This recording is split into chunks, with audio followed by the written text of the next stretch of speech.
Hello दोस्तों, स्वागत है आप सभी का मैक्सिमा क्लासेस में। आज हम डिस्कस करेंगे 2018 में हुए वनरक्षक के पेपर के जनरल मैथ्स के क्वेश्चन, जिसमें आज हमने लिया है क्वेश्चन पेपर 18 जुलाई थर्ड शिफ्ट का। शुरू करते हैं।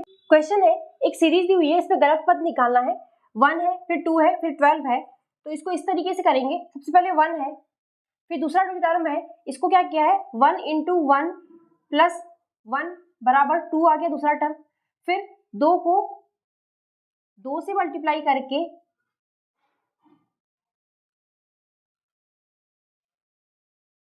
2 का क्यूब किया है, तो 2 दूनी 4 दूनी 8 और 8 × 4 12। फिर 12 को 3 से गुणा करके 3 का क्यूब किया है, तो ये हो जाएगा 3 × 3 = 27 और ये हो जाएगा 12 × 3 = 36, तो आ रहा है 7 × 6 = 13 और 3 4 5 और 6 63 आ रहा है। फिर उसके बाद किया इसने 63 आया है, 63 गुणा 4 + 4 का क्यूब बराबर ये कितना हो जाएगा, 4 × 4 = 16, 4 × 4 = 64 प्लस 4 × 3 = 12, 1 6 × 4 = 24 और 1 25, तो ये कितना हो जाएगा 4 5 6 6 5 11 1 2 और 1 3 316 भी आ गया। अब इसके बाद क्या किया इसने 316, मतलब ये भी सही टर्म है, 316 गुणा 5 + 5 का क्यूब, ये कितना हो जाएगा 5 का क्यूब 125 और ये 5 × 6 = 30, 3 5 1 5 8 और 5 3 15 1580 1680 और 1705 1705 1705 ये जो है 1704 आ रहा है यहाँ पे, और यहाँ पर हमारा 1705 आ रहा है। तो ये टर्म जो है गलत है यहाँ पे। इसको देखने के लिए हम एक काम करते हैं, नेक्स्ट टर्म भी कर लेते हैं सॉल्व। दूसरा हमारे हिसाब से 1705 आ रहा है, तो हम क्या करते हैं 1705 गुणा होगा 6 + 6 का क्यूब। 6 का क्यूब कितना होता है 216 होता है, और 1705 में 6 का गुणा करेंगे 6 × 5 = 30, 7 × 6 = 42, 4 10, इसमें 216 जोड़ेंगे कितना आएगा, तो ये सही टर्म है ये भी। तो इसका क्या मतलब हुआ कि यही टर्म गलत है, 1704 गलत है, इसकी जगह पे क्या आना चाहिए 1705। तो अपना आंसर क्या हो जाएगा 1704 जो है वो यहाँ पे गलत है। नेक्स्ट क्वेश्चन है, धारा के विपरीत एक नाव की गति 2 किलोमीटर प्रति घंटा है तथा शांत जल में इसकी गति 4 किलोमीटर प्रति घंटा है, तो धारा की गति क्या है। शांत जल में 4 किलोमीटर प्रति घंटा है और धारा के विपरीत एक नाव की गति 2 किलोमीटर प्रति घंटा है। धारा के विपरीत 2 किलोमीटर प्रति घंटा है और धारा के विपरीत हमको पता है कि चाल जो है घट जाती है, तो ये 4 में से कितना माइनस करेंगे तो 2 आएगा, 2 माइनस करेंगे तो 2 आएगा। तो इसका क्या मतलब हुआ कि धारा की गति कितनी है 2 किलोमीटर प्रति घंटा है, जो कि है इनमें से कोई नहीं। नेक्स्ट क्वेश्चन है, यदि A का 2/3 B का 75% के बराबर है और ये जो है C के 0.6 के बराबर है, तो ABC रेशियो निकालना है। ठीक है, A का 2/3 A जो है किसके बराबर है B का 75, तो B का 75% मीन्स होता है 75% जो है किसके बराबर होता है 75/100, 25 3/4 के बराबर होता है, तो B के 3/4 के बराबर है और ये किसके बराबर है C के 0.6 के बराबर, मीन्स C × 0.6 6/10 2 3 6 2 5 10, ऐसा लिख सकते हैं इसको। तो हमको A और A B C का रेशियो निकालना है, तो पहले हम A B का रेशियो निकाले थे। A/B पर कितना होगा यहाँ पे, ये हो जाएगा इस तरफ जाएगा ये 9/8 हो जाएगा, और यहाँ से B/C का निकाल लेते हैं, तो B/C कितना हो जाएगा, ये हो जाएगा 3 से 3 कैंसिल हो गए, 4 ऊपर गया तो ये हो गया 4/5 हो गया। अब A/B 9/8 है, ये 4/5 है, तो इसको भी हम 8 कर लेते हैं, तो 2 का गुणा कर देते हैं दोनों साइड। तो अब ये बराबर हो गया, B भी दोनों में बराबर हो गए, तो अब ये हो जाएगा रेशियो 9 रेशियो 8 रेशियो 5 दूनी 10, ये आंसर है। कौन सा आएगा हमारा, ये A नंबर हो जाएगा, यही आंसर है। नेक्स्ट क्वेश्चन है, दिए गए चित्र में O वृत्त का केंद्र है, यदि एंगल BAC 38 डिग्री है तो OCD का मान क्या है। ठीक है, तो OCD मीन्स x की वैल्यू निकालना है हमको। ये 38 है और हमें पता है कि कोई एक जीवा वृत्त की परिधि में कहीं पर भी समान एंगल बनाती है, तो यदि ये 38 है तो ये भी 38 होगा और ये 38 है, और क्योंकि ये जो है वृत्त का केंद्र है तो ये रेडियस है और ये भी रेडियस है, और जब दो भुजाएं जो है बराबर होती है तो उनके आमने सामने के एंगल भी बराबर होते हैं, तो ये 38 है तो ये भी 38 होगा, तो x की वैल्यू कितनी होगी 38, यही आंसर है। नेक्स्ट क्वेश्चन है, ए किसी काम को 10 दिनों में तथा बी उसे 15 दिनों में अलग अलग समाप्त कर सकते हैं, वे दोनों एक साथ उस काम को कितने दिनों में समाप्त करेंगे। ए जो है 10 दिनों में करता है काम को और बी जो है 15 दिनों में करता है। ये नंबर ऑफ डेज है, तो एफिशिएंसी क्या हो जाएगी, इसका उल्टा हो जाएगी। एफिशिएंसी हो जाएगी इसकी 1/10 और 1/15 हो जाएगी। अब इसमें इसको वो करने के लिए, नॉर्मल करने के लिए इसको हम क्या करते हैं, एलसीएम से मल्टीप्लाई कर देते हैं। एलसीएम कितना आएगा इसका, 15 दूनी 30, 30 आएगा एलसीएम, तो दोनों में एलसीएम को मल्टीप्लाई कर देते हैं। तो ये कितना हो जाएगा, 10 या 30, 3 अनुपात 15 दूनी 30, तो इन दोनों का अनुपात कितना आ गया, 3:2। तो इनकी एफिशिएंसी का अनुपात कितना हो गया, 3:2 का हो गया। लिखा है वे दोनों एक साथ मिलकर उस काम को कितने दिनों में करेंगे, तो मिलकर जब काम करेंगे तो एफिशिएंसी कितनी हो जाएगी, अभी 3 2 अलग अलग है, जब मिल के काम करेंगे तो एफिशिएंसी कितनी हो जाएगी 5, और क्योंकि यहाँ पर 30 का मल्टीप्लाई किया है तो 30 का डिवाइड कर देंगे, तो कंबाइंड एफिशिएंसी कितनी हो गई ए और बी की, 5/30 हो गई। अब लिखा है कि उस काम को कितने दिनों में करेगा, तो डेज का उल्टा एफिशिएंसी होता है, तो एफिशिएंसी का उल्टा डेज हो जाएगा, तो ये हो जाएगा 30/5, तो ये 5 6 30, तो दोनों मिलकर कितने दिनों में काम करेंगे, 6 दिनों में।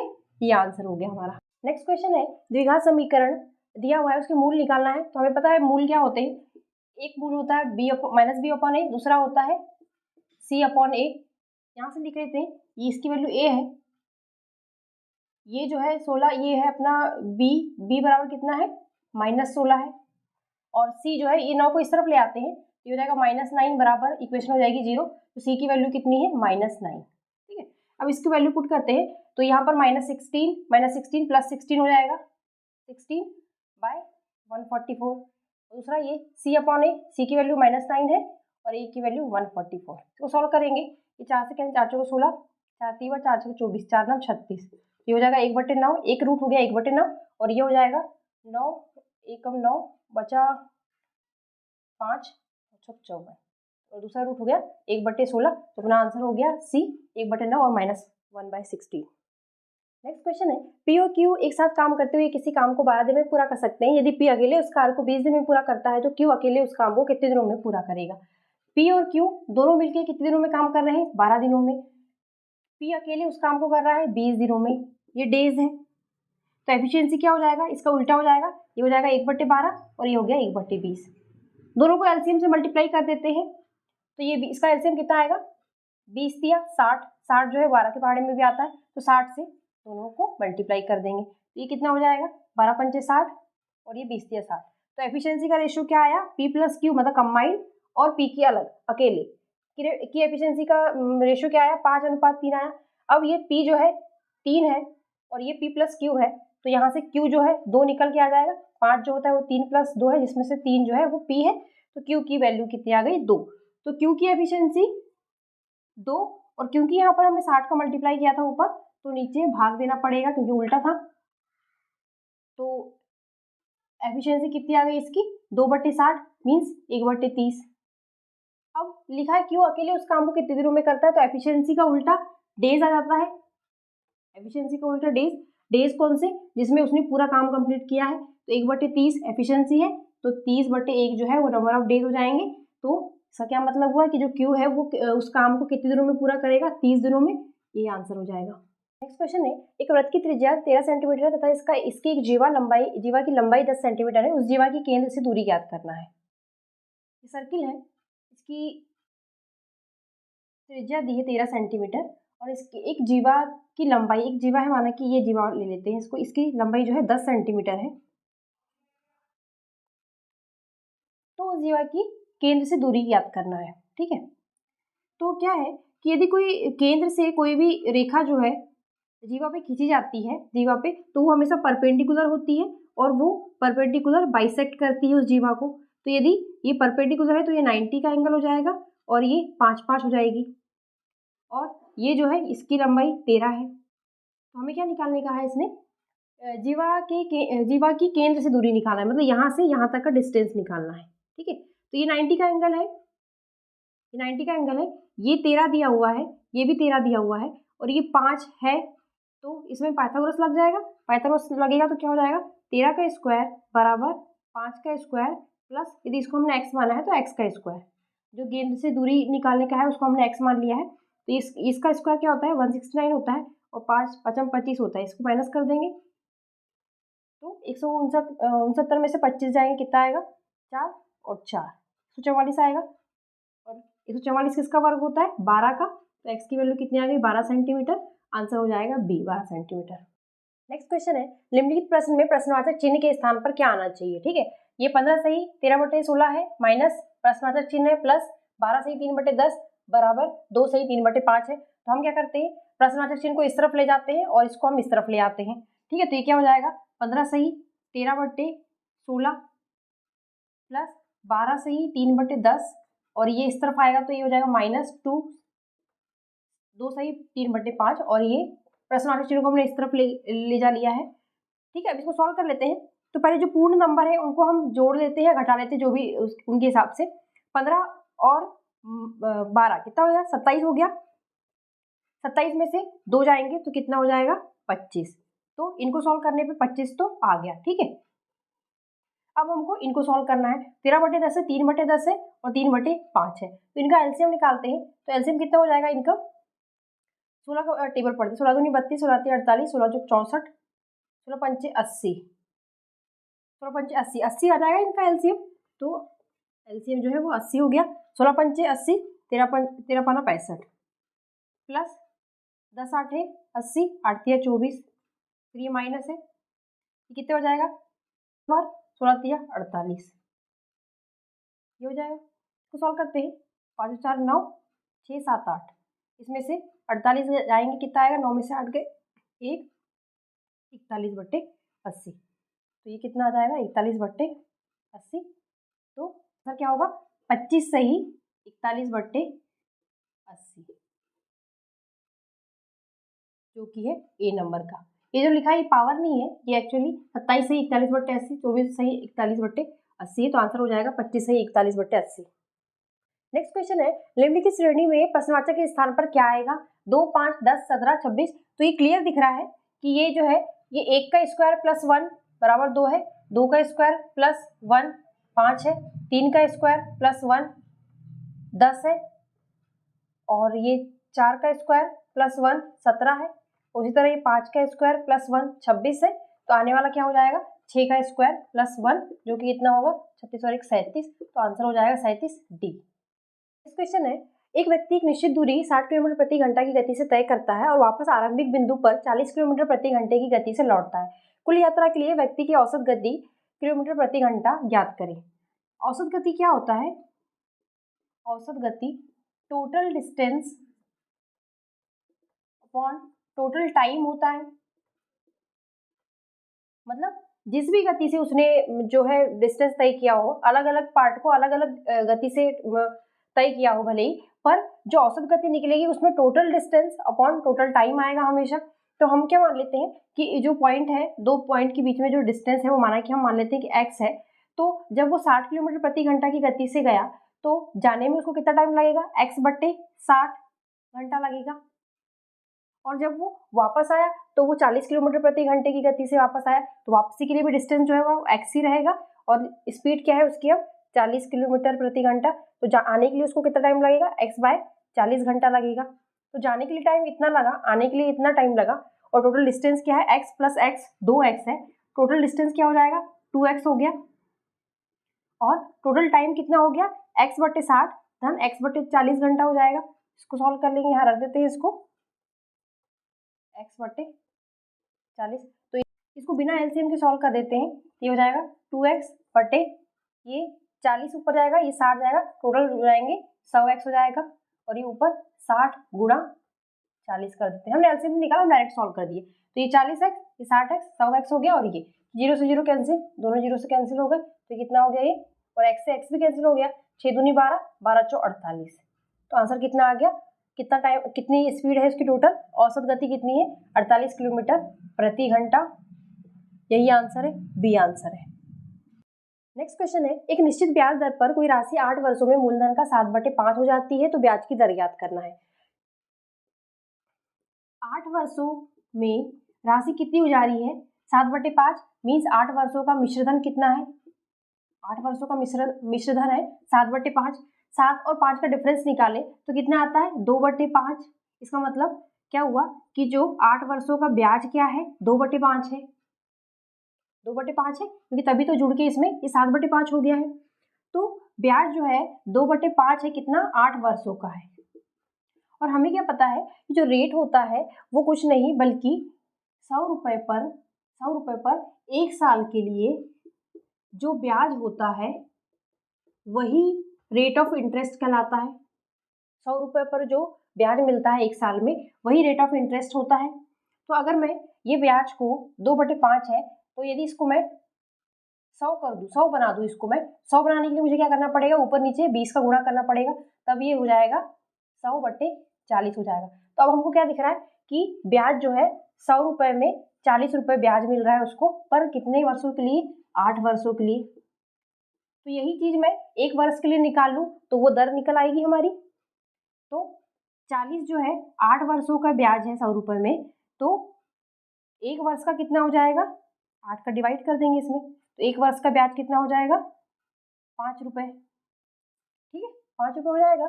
तो 1 वर्ष का ब्याज 5 रुपए है, किस पे, 100 रुपए पे, तो यही दर है। तो आंसर क्या हो जाएगा, दर क्या हो जाएगी, 5%, सी आंसर हो जाएगा। नेक्स्ट क्वेश्चन है, 11 संख्याओं का औसत 36 है, जबकि उनमें से 9 संख्याओं का औसत 34 है। यदि शेष 2 संख्याओं का अनुपात 2:3 है, तो छोटी संख्या शेष 2 संख्याओं के बीच में जो छोटी संख्या है उसका मान निकालना है। ठीक है, तो इस सवाल को मिश्रण से करते हैं। टोटल 11 संख्याएं हैं, उसका औसत दिया है 36 और उनमें से 9 संख्याओं का औसत जो है 34 दिया हुआ है, और जो 2 संख्याएं हैं वो ओरिजिनल नंबर ना देखिए अनुपात में दिया हुआ है। तो दो संख्या अनुपात में दी हुई है, तो हम उनको मान लेते हैं 2x और 3x है, तो उसका एवरेज कितना हो जाएगा, 3 और 2 5, तो इसका एवरेज 5x/2 हो जाएगा। 9 संख्याओं का औसत 34 है, 2 संख्याओं का औसत 5x/2 है, और 11 संख्याओं टोटल संख्याओं का औसत दिया है 36। तो इसको मिश्रण से कर सकते हैं, तो ये हो जाएगा कि जो 9 संख्याएं हैं और इस तरफ लिखते हैं 2 संख्याएं। ठीक है, तो 9 संख्याओं का औसत कितना है, 34 है, और 2 संख्याओं का औसत कितना है, 5x/2 है। अब जो मिक्स करेंगे पूरी संख्याओं को मिक्स कर देंगे, तो उनका कंबाइंड जो औसत है वो कितना है, 36 है, और ये लिखा हुआ है। और ये क्या है, 9 और 11 संख्याओं की संख्या कितनी है, 9 और 2, 11 है टोटल। तो ये क्या हो जाएगा, इनका अनुपात, संख्याओं की संख्या का अनुपात कितना हो जाएगा, 9:2, और इसमें से इसको माइनस करते हैं, इसमें से इसको माइनस, 36 में से 34 माइनस करेंगे 2, 36 में से 34 गए, 2 आया, तो अब इसमें से इसको 36 माइनस करेंगे तो 5x/2 माइनस 36 हो जाएगा। तो ये दोनों का अनुपात ये दोनों के अनुपात के बराबर होगा। इसको सॉल्व करते हैं तो ये हो जाएगा 5x, 36 दूनी 72/2, ये अनुपात बटे 2 है, ये हो जाएगा अनुपात इसके 9/2 के बराबर। 1 2 से 1 2 कैंसिल हो गया ये, और ये इस तरफ जाएगा तो ये हो जाएगा 9 दूनी 18 हो जाएगा। इसको हटा देते हैं यहाँ से, 9 दूनी 18 हो गया ये। अब इसको सॉल्व करते हैं तो ये 5x है और ये 72 + 18 हो जाएगा, तो ये कितना हो जाएगा, 90 हो जाएगा ये। तो x की वैल्यू कितनी आ जाएगी, 90/5 मीन्स 5 एकम 5, 5 8 40, तो x की वैल्यू कितनी आ गई, 18 आ गई x की वैल्यू। और हमें क्या निकालना है, दो छोटी संख्या में से जो छोटी संख्या है, दो शेष संख्याओं में से छोटी संख्या निकालना है। छोटी संख्या कौन सी है, 2x है, तो ये हो जाएगी 18 दूनी 36, तो अपना आंसर हो जाएगा A 36। नेक्स्ट क्वेश्चन है, 1 वर्ष पूर्व समीर एवं अशोक की आयु का अनुपात क्रमशः 4:3 था, 1 वर्ष बाद उनकी आयु का अनुपात क्रमशः 5:4 होगा, तो वर्तमान में दोनों की आयु का योग क्या है, ये निकालना है। ठीक है, तो हम मान लेते हैं कि अशोक की आयु जो है A मान लेते हैं, और समीर की हम मान लेते हैं B। हम ऐसे नहीं मानेंगे, क्योंकि क्या होता है, कई बार ये होता है कि जैसे हमने इसकी समीर की हमने आयु S से स्टार्ट होता है, इसलिए हमने S मान लेते हैं। तो कई बार क्या होता है कि हम कैलकुलेशन करते करते ये होता है कि हमको ये S जो है 5 की तरह दिखने लगता है, और इसको हम कैलकुलेशन में इन्वॉल्व कर लेते हैं, फिर हमारा आंसर गलत हो जाता है। इसलिए हम एज्यूम ऐसे ही अल्फाबेट करेंगे जो किसी डिजिट या किसी नंबर से मैच ना करते हो, इसलिए हम इसको यहाँ S एज्यूम नहीं करेंगे, हम इसको B एज्यूम करते हैं। ठीक है, तो लिखा है 1 वर्ष पूर्व समीर एवं अशोक की आयु का अनुपात 4:3 था, तो हम एक काम करते हैं, इसको A और इसको B मान लेते हैं। तो A अनुपात B 1 वर्ष पहले कितना था, 4/3 था। 1 वर्ष बाद उनकी आयु का अनुपात 5/4 हो गया, तो ये 1 वर्ष, तो ये वर्तमान में कुछ रहा होगा, और फिर 1 वर्ष बाद फिर इनकी आयु का अनुपात कितना है, 5/4 है। ठीक है, तो 1 वर्ष ये हो गया और 1 वर्ष ये हो गया, 2 वर्ष हो गया। तो वैसे यदि ओरिजिनल इनकी आयु देखी जाए 1 साल पहले और 1 साल बाद, तो तो इनकी आयु का डिफरेंस कितना होना चाहिए, 2 वर्ष होना चाहिए, क्योंकि यहाँ पर 1 वर्ष ये है, 1 वर्ष ये है। पर यदि हम इसमें दोनों अनुपात में देखें तो ये 4 है, ये 5 है, इनका अनुपात क्या है, 1 है। यहाँ पर देखें तो अनुपात का डिफरेंस कितना है, 1 है, ठीक है। तो यदि हमको पता है कि 1 वर्ष है, ये 1 वर्ष है, होना चाहिए कितना डिफरेंस, 2 होना चाहिए, और है 1, तो हम इसको 2 बनाने के लिए इसमें 2 का मल्टीप्लाई करते हैं, इसमें 2 का मल्टीप्लाई करते हैं, मीन्स ये नंबर्स में 2 का मल्टीप्लाई करना पड़ेगा। तो ये हो जाएगा, ये 2 चौ 8, 2 तिया 6 हो जाएगा, और ये हो जाएगा 2 पंचे 10, और ये हो जाएगा 2 चौ 8। अब देखिए, अब डिफरेंस जो है 2 का वर्ष का हो गया, 8 और 10 के बीच में भी डिफरेंस जो है 2 वर्ष का हो गया, और इन दोनों के बीच में भी 2 वर्ष का डिफरेंस है, आ गया है। तो अब ये ओरिजिनल हो गई, मतलब कि 1 साल पहले इनकी आयु 8-6 रही होगी, और 10 1 साल बाद जो है इनकी आयु 10-8 रहेगी। पूछा है वर्तमान में दोनों की आयु का योग कितना होगा, तो ये 8 है, तो वर्तमान मीन्स 1 वर्ष, और इधर भी 1 वर्ष है, तो वर्तमान जो है बीच में है, ठीक है। तो ये 8 है, तो 1 वर्ष बाद इसकी आयु कितनी हो जाएगी, 9, और इसकी आयु कितनी हो जाएगी, 7। तो वर्तमान में दोनों की आयु का योग कितना होगा पूछा है, तो अनुपात 9/7 है। यदि योग करेंगे तो 9 + 7 16 हो जाएगा। तो वर्तमान में इनकी आयु का योग कितना होगा, 16, ये आंसर है। दूसरा क्वेश्चन है, निम्न में से अभाज्य संख्या कौन सी है ये बताना है। तो क्लियर दिख रहा है ये है, क्योंकि 3 6 3 3 थे 12, तो ये तो 12 आ रहा है इसका योग, इसका मतलब ये 3 से डिवाइड हो जाएगा। इसको देखें, 8 और 1 9, 10 11 12, ये भी 3 से डिवाइड हो जाएगा, तो मतलब ये भी अभाज्य संख्या नहीं। और 343 जो है ये 7 से डिवाइड हो जाएगा, 7 चौ 28 और 7 9 63, तो ये भी 7 से डिवाइड हो रहा है, तो ये भी अभाज्य संख्या नहीं, बचा ये 59, तो ये अभाज्य संख्या है। क्वेश्चन है, एक पिता अपने पुत्र के जेब खर्च में 20% की वृद्धि करता है। यदि वृद्धि के बाद पुत्र को रुपए 300 मिलते हैं, तो वृद्धि के पहले उसका जेब खर्च ज्ञात करें। माना कि वृद्धि के पहले उसका जेब खर्च x रुपए था, और 20% अब बढ़ा दिया उसके पिताजी ने, तो 20% बढ़ गया, मीन्स 20% कितना होता है, 1/5 होता है, और कोई राशि 1/5 से बढ़ेगी तो कितनी हो जाएगी, 6/5 हो जाएगी, ठीक है। और अभी पहले उसका जेब खर्च क्या था, x, और अभी कितना बढ़ गया, वो 1/5 से बढ़ गया, मीन्स 6/5 x हो गया। और ये किसके बराबर लिखा है, बढ़कर कितनी हो गई है उसकी, 300 रुपये मिल रहे हैं उसको अब, तो इसको बराबर 300 रख देते हैं, तो x की वैल्यू कितनी हो जाएगी, 6 पंचे 30, 6 पंचे 30, 6 शून्य 0, और ये 5 जाएगा, तो ये 250 के बराबर होगा। इसका मतलब पहले उसका जेब खर्च कितना था, 250 रुपये था, डी आंसर हो जाएगा। इस क्वेश्चन है, चीनी के भाव में 10% की कमी हो जाने से 14 रुपये में 500 ग्राम अधिक चीनी खरीदी जा सकती है, तो चीनी का नया मूल्य निकालना है, ठीक है। तो खर्च जो है बराबर है दोनों ही कंडीशन में। जब मूल्य कम हो रहा है तो हम मात्रा बढ़ा दे रहे हैं, रुपए हम 14 ही खर्च कर रहे हैं, पहले भी और अभी भी, ठीक है। तो पहले खर्च क्या था, 14, और खर्च बराबर क्या होता है, रेट इंटू क्वांटिटी होता है। तो माना कि पहले हमारा रेट जो है x रुपए पर केजी था, x रुपए पर केजी मान लेते हैं पहले रेट, और क्वांटिटी थी, मान लेते हैं कि y केजी थी। पहले हम y केजी खर्च कर रहे थे, कंज्यूम कर रहे थे, और उसका रेट जो था वो x रुपए पर केजी था, तो कुछ खर्चा जो हो रहा था वो 14 रुपये हो रहा था। अब दूसरी कंडीशन क्या हो रही है कि 10% की कमी आ जा रही है किसके भाव में, 10% की कमी मीन्स 10% कितना होता है, 1/10 के बराबर होता है। तो 10% की कमी हो रही है मीन्स 1/10 की कमी हो रही है, और 1/10 की कमी मीन्स 1 - 1/10 9/10, यानी रेट घट के कितना हो गया है, अब 9/10 टाइम्स हो गया है किसका, x का। तो अब x कितना हो गया है, अब x जो हो गया है वो हो गया है 9/10 x हो गया है, ठीक है। रेट जो है 10% घट गया है मीन्स 1/10 घट गया है, 1/10 घटा है मीन्स 9/10 हो गया है, नया रेट जो है वो 9/10 x हो गया है। तो और चीनी, तो इससे क्या हुआ कि 500 ग्राम चीनी अब वो अधिक खरीद पा रहा है, ठीक है। तो अब हमको क्या समझना है यहाँ से कि रेट तो सेम ही है, मतलब जो खर्चा हो रहा है वो तो सेम ही रहेगा, जो कि कितना है, 14 है। अब ये 14 ही है, ये 9/10 हो गया है, तो इसको हमें 10/9 करना पड़ेगा y को, तभी जो है इस दोनों का मल्टीप्लिकेशन फिर से 14 के बराबर ही आएगा, ठीक है। क्योंकि ये 9/10 हो गया है, तो इसको 10/9 करना पड़ेगा, तभी कैंसिल आउट होंगे, और वापस से जो इसकी वैल्यू 14 के बराबर ही रहेगी। इसका क्या मतलब हुआ कि क्वांटिटी जो पहले हम y खर्च कर रहे थे, अब हम बढ़ा के उसको 10/9 खर्च कर रहे हैं, और 10/9 खर्च कर रहे हैं, इसका क्या मतलब हुआ कि हमने 1/9 बढ़ा दिया है खर्च, किसका, मतलब कंजम्पशन बढ़ा दिया है शक्कर का।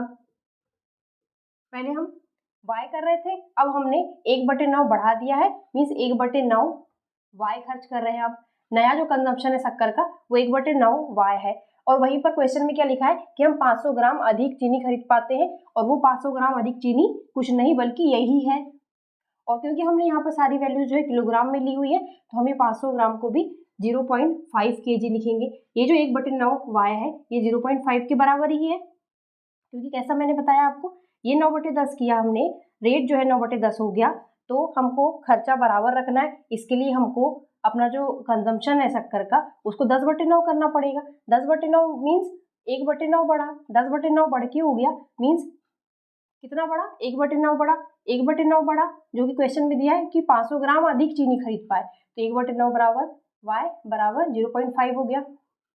अब 1/9 y बराबर 0.5 है और हमें क्या निकालना है क्वेश्चन में, चीनी का नया मूल्य निकालना है। चीनी का नया मूल्य क्या है, ये है, ये हमें निकालना है। तो और इस तरफ 14 है, ये हमें निकालना है, तो इसकी वैल्यू पुट कर देंगे हम। और इसकी वैल्यू कैसे निकालें, ये हमारे पास 1/9 y है, इसमें यदि हम 10 का मल्टीप्लाई कर दें तो ये 10/9 हो जाएगा और ये हो जाएगा 5। तो 10/9 y की वैल्यू कितनी आ गई, 5, जिसको हम यहाँ पर पुट कर देते हैं। पुट कर दिया तो 14/5 ये इस तरफ आ गया और ये चीनी का बढ़ा हुआ मूल्य है, ये चीनी का बढ़ा हुआ मूल्य जो कि हमको क्वेश्चन में निकालना है। मीन्स 14/5 ये हमारा आंसर आ चुका है। 14/5 को करते हैं हम तो ये हो जाएगा 5 दूनी 10, 5 8 40, 2.8 रुपीज़ पर kg। मीन्स आंसर हो गया अपना ए। चीनी का जो नया मूल्य है वो कितना है, 2.8 रुपये पर kg, यही आंसर है। क्वेश्चन है, दो संख्याओं का लघुत्तम समावर्तक उनके महत्तम समावर्तक का 14 गुना है। लघुत्तम समावर्तक और महत्तम समावर्तक योग 600 है। यदि एक संख्या 80 है तो दूसरी संख्या निकालना है। ठीक है, दो संख्या है, उनका एलसीएम जो है एचसीएफ का 14 गुना है, एचसीएफ का 14 गुना है और इन दोनों का सम दिया हुआ है, एलसीएम प्लस एचसीएफ जो है वो दिया है 600। ठीक है, तो अभी सिंपल दिख रहा है, तो पहले हम क्या कर लेते हैं, इसकी वैल्यू निकाल लेते हैं, एचसीएफ की वैल्यू निकाल लेते हैं, एलसीएम एचसीएफ दोनों की वैल्यू निकाल लेते हैं। ठीक है, तो ये 14 एचसीएफ है, 14 एचसीएफ प्लस 1 एचसीएफ कितना हो जाएगा, 15 एचसीएफ हो जाएगा। और ये कितना हो जाएगा, 15 चौक 60, 40, तो एचसीएफ कितना हो गया 40 और एलसीएम कितना हो जाएगा 14 शून्य शून्य, 14 चौक 56, तो एलसीएम कितना आ गया 560। एलसीएम और एचसीएफ आ गया और एक संख्या दी हुई है 80, तो हमें पता है कि एलसीएम इंटू एचसीएफ बराबर दोनों नंबर्स का मल्टीप्लाई प्रोडक्ट होता है। तो एक संख्या 80 दी हुई है, दूसरी निकालना है, माना कि y निकालते हैं अपन, और ये 560 गुणा 40 है, तो ये 40 से 2 बार कट गया और 2 से ये 2 दूनी 4, 2 8 16, 219। दूसरी संख्या कितनी निकल के आ गई 280, यही आंसर है। इसमें से हमको छोटी भिन्न निकालना है। छोटी भिन्न कौन सी है इसमें से, इसको ध्यान से देखते हैं। यदि हम तो जैसे ये 90/83 है, 47/25 है और ये 485/381 और ये 213/120। तो यदि हम ध्यान से देखें तो ये जो है ये लगभग इसका दुगना है और ये भी इसका लगभग 2 गुना ही है, पर ये दुगना नहीं है, ये भी दुगना नहीं है। ठीक है, तो ये तो हम बाहर कर देते हैं, दुगना है मीन्स यदि इसको हम भाग देंगे तो 2 पॉइंट समथिंग आएगा, ये 2 पॉइंट नहीं भी आएगा तो कम से कम 1.989 के करीब आएगा ये। उसी तरह ये भी जो है इसको भी हम डिवाइड करेंगे तो 1.89 के करीब आएगा, ये लगभग दुगना आएगा।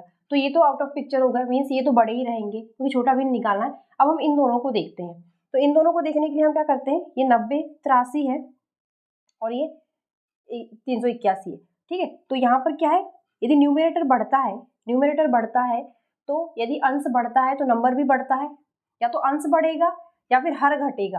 दोनों ही कंडीशन में जो है नंबर बढ़ेगा, नंबर का जो अमाउंट है वो बढ़ेगा। जैसे 90 से ही 485 हो गया तो ये नंबर बढ़ेगा, पर हर देखें तो हर भी बढ़ रहा है, तो मीन्स इसमें एक तरफ तो नंबर बढ़ रहा है और एक तरफ घट रहा है। तो हम क्या करेंगे, जो इफेक्टिव जो काम कर रहा है उसका देखेंगे। यदि हम देखें कि 90 से 485 होने के लिए कितने टाइम्स करना पड़ेगा 90 का, यदि हम इसको 6 कर दें, 6 शून्य शून्य 6 9 54, ठीक है, तो 540 ज़्यादा हो रहा है, मीन्स 90 का यदि 5 टाइम्स कर दे तो वो अप्रॉक्स इसके बराबर आ जाएगा। और उसी तरह 83 से 381 देखते हैं, तो इसको कितने टाइम्स करना पड़ेगा, कम से कम यदि 5 बार करते हैं तो 5 या 15, 5 8 40 और 1 41, 415 ज़्यादा हो रहा है, तो मीन्स ये कम लगभग 4 गुना है। तो इफेक्ट किसका ज़्यादा हो रहा है, क्योंकि 90 जो है वो 5 गुना बढ़ रहा है और हर जो है वो 4 गुना ही बढ़ रहा है। अंश जो है वो 5 गुना बढ़ रहा है और हर जो है वो 4 गुना ही बढ़ रहा है। मीन्स ज़्यादा इफेक्टिव कौन सा है, अंश है। तो अंश ज़्यादा इफेक्टिव है, मीन्स अंश को ही देखेंगे हम। यदि अंश बढ़ रहा है तो इसका मतलब ये बड़ा है और ये छोटा है, तो हमारा आंसर क्या हो जाएगा, 90/83 जो है वो सबसे छोटी संख्या होगी। ठीक है, अब ये करते हैं, सबसे बड़ी भिन्न निकालना है। इसमें सबसे बड़ी भिन्न निकालना है, तो यदि हम इसको देखें तो ये भी लगभग 2 गुना है। ठीक है, ये भी 2 गुना है लगभग, और ये भी 2 गुना है लगभग, और ये भी लगभग 2 गुना है। ये 2 गुना नहीं है लगभग। ठीक है, तो इसको हम बाहर कर देते हैं, क्योंकि हमको सबसे बड़ी संख्या निकालना है। तो 83 में 90 में 83 का भाग देंगे तो इनसे तो कम ही आएगा, क्योंकि ये ज़्यादा दुगुना नहीं लग रहा है देखने में, ये दुगुना लग रहा है, ये दुगुना लग रहा है। तो अभी हम इन तीनों को कंपेयर करेंगे, इसको हम आउट ऑफ पिक्चर कर देते हैं। ठीक है, तो अब क्या बचा, 48/41, 47/25 और 213/120। अब हम क्या करें, अब हम इसको क्रॉस मल्टीप्लाई करते हैं। क्रॉस मल्टीप्लाई ही करना पड़ेगा। 78 में 25 का गुणा करते हैं, 4 हो गया, 5 7 35 और 4 39, ये हो गया 2 8 16, 2 7 14 और 1 15, तो 9 6 15, 5 8 और 1 9, 1950। इसे 25 का गुणा कर रहे हैं तो ये हो रहा है 1950, और इसमें हम 41 का गुणा करेंगे तो ये हो जाएगा, ये तो 47 ही हो गया, 28 2 16 18, तो ये हो जाएगा 8 12 हो गया, ये और ये हो गया 19 27। तो ये छोटा दिख रहा है, ये बड़ा दिख रहा है, और हमको क्या निकालना है, बड़ा भिन्न निकालना है। तो हमको बड़ा अलग कर लेते हैं, इसको हम आउट ऑफ पिक्चर कर देते हैं। अब इससे हमको कोई मतलब नहीं है, हमको इससे और इससे मतलब है, क्योंकि हमको बड़ा भिन्न निकालना है। ठीक है, ये आ गया, ये 41 हो गया और ये हो गया 120। इसमें फिर क्रॉस मल्टीप्लाई कर देते हैं, या फिर क्रॉस मल्टीप्लाई ना भी करें तो अब इसमें हम अंश और हर वाला लगाते हैं। ठीक है, इसमें तो इसमें क्या है, यहाँ पर अंश बढ़ रहा है और यहाँ पर हर भी बढ़ रहा है। ठीक है, तो हम देखेंगे कि देखो, अंश का बढ़ना भी नंबर को बढ़ाता है और हर का घटना भी नंबर को बढ़ाता है, पर यहाँ पर अंश भी बढ़ रहा है और हर भी बढ़ रहा है। तो हम ये देखेंगे कि कौन ज़्यादा अच्छे तरीके से काम कर रहा है, मतलब जो कौन ज़्यादा इफेक्टिव काम कर रहा है, उस पर डिसाइड होगा कि कौन सा नंबर बड़ा या छोटा है। तो यहाँ पर यदि हम देखें तो 78 का कितना गुना है, 213, ये देखते हैं। तो ये हो जाएगा, यदि हम इसको 3 3 7 21, हाँ 3 गुना करते हैं, 3 8 24, तो ये हो जाएगा 3 8 24 और 2 3 7 21 22 23। ठीक है, तो 3 तो बड़ा हो जा रहा है, ये 2 गुना हो रहा है, और ये वाला करें यदि तो 3 एकम 3 3 चौ 12, तो ये भी 2 गुना ही हो रहा है। ठीक है, तो अभी ये भी फॉर्मूला काम नहीं कर रहा है इसमें, तो फिर हम क्या कर लेते हैं, हम अब कर लेते हैं क्रॉस मल्टीप्लाई। अब हम एक काम करते हैं, हम उसको डिवाइड ही कर लेते हैं। ठीक है, 78 में 41 का भाग देते हैं, तो 2 एकम 2 चौ 8 तो बड़ा हो जा रहा है, एक बार करते हैं, क्योंकि 8 में से 1 गए 7, 7 में से 4 गए 3।